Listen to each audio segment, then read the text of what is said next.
ਅਸੀਂ ਸਬਜ਼ ਮਿਰਚ ਹੁਣ ਲਾਈ ਆ, ਸ਼ਿਮਲਾ ਮਿਰਚ ਤੇ 골ਡਨ ਹਾਰਟ। ਅਸੀਂ ਇਤੋਂ ਇੱਥੇ ਇੰਨਾ ਮੁਤਮਿਨ ਹੋ ਗਏ ਕਿ ਅਸੀਂ ਉੱਥੇ ਵੀ ਕੱਲ ਉਸ ਪਾਣੀ ਦੇ ਵਿੱਚ, ਪਹਿਲੇ ਪਾਣੀ ਦੇ ਵਿੱਚ ਅਸੀਂ ਲਾਤੀਆਂ 20 ਕਿੱਲੇ ਨੂੰ ਅਸੀਂ 2-2 ਲਾਏ ਆ ਇਬਤਦਾਈ ਤੌਰ ਤੇ। ਬਾਕੀ ਅਸੀਂ ਫਿਰ ਅੱਗੇ ਜਿਵੇਂ ਜਿਵੇਂ ਹਰ ਪਾਣੀ ਸਾਡਾ ਦਿਨ ਹਰ ਪਾਣੀ ਤੇ ਇੱਕ ਦੁਆੜੇ ਨੂੰ ਇਹ ਲਾਈਏ ਲਹਿਦਾ ਐਕਸਟਰਾ।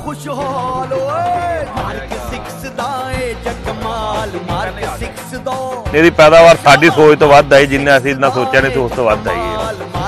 ਹਾਂਜੀ ਵਜ਼ਨ ਵੀ ਜ਼ਿਆਦਾ ਤੁਹਾਡੇ ਸਾਹਮਣੇ ਆਪ ਦੇਖੋ ਆ ਕਰੇਲਿਆਂ ਦਾ ਵਜ਼ਨ। ਬੜੇ ਪਰੇਸ਼ਾਨ ਸੀ ਜੀ। ਮਾਰਕੀਟ ਦੇ ਨਾਂ ਦਾ ਕਰੇਲਾ ਨਹੀਂ ਹੈ ਇਹ। ਕਰੇਲਾ ਕਿੱਥੇ ਮਰਜ਼ੀ ਚੈੱਕ ਕਰ ਲਓ ਮਾਰਕੀਟ 'ਚ। ਜੇ ਅੱਜ 1700 ਦਾ ਕਰੇਲਾ ਵਿਕੇਗਾ ਇਹ 1900 2000 ਦਾ ਕਰੇਲਾ ਵਿਕੇਗਾ। ਬਲਕਿ ਸਾਨੂੰ ਲਹਿਦਾ ਵਪਾਰੀਆਂ ਨੇ ਕਾਲ ਕੀਤੀ ਕਿ ਸਾਨੂੰ ਬੋਲੀ 'ਚ ਨਾ ਦਿਓ, ਬੋਲੀ ਹੋ ਲੈਂਦੇ ਉਹ ਤੋਂ 100-150 ਸਾਡੇ ਕੋਲ ਵੱਧ ਲੈ ਲਿਓ, ਬੋਲੀ 'ਚ ਨਾ ਲੈ ਕੇ ਜਾਓ।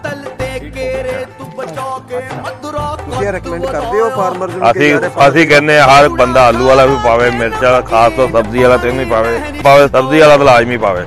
ਸਬਜ਼ੀ ਦੀ ਤਾਂ ਪੈਦਾਵਾਰ ਤੇ ਅਖੀਰ ਦੀ ਹੈ, ਅਖੀਰ ਦੀ ਪੈਦਾਵਾਰ, ਕਿਉਂਕਿ ਅਸੀਂ ਤਜਰਬਾ ਕੀਤਾ ਖੁਦ ਕਿਸੇ ਦੀ ਗੱਲ ਤੇ। ਚਮਕ 'ਚ ਦੇਖੋ ਜੀ ਬਹੁਤ ਜ਼ਿਆਦਾ ਚਮਕ, ਆਖਰ ਚਮਕ 'ਚ ਇੰਨਾ ਫਰਕ ਆ ਤੇ ਇੰਨੇ ਵਪਾਰੀ ਇਹਨੂੰ ਪਸੰਦ ਕਰਦੇ ਪੂਰੇ। ਅਸੀਂ ਸਾਡਾ ਚੈਲੰਜ ਆ ਪੂਰੇ ਫੈਸਲਾਬਾਦ ਮੰਡੀ 'ਚ ਨਾਲ ਦਾ ਕੋਈ ਕਰੇਲਾ ਦਿਖਾਵੇ ਅਸੀਂ ਕਰੇਲਾ ਫ੍ਰੀ ਦੇ ਕੇ ਆਵਾਂਗੇ।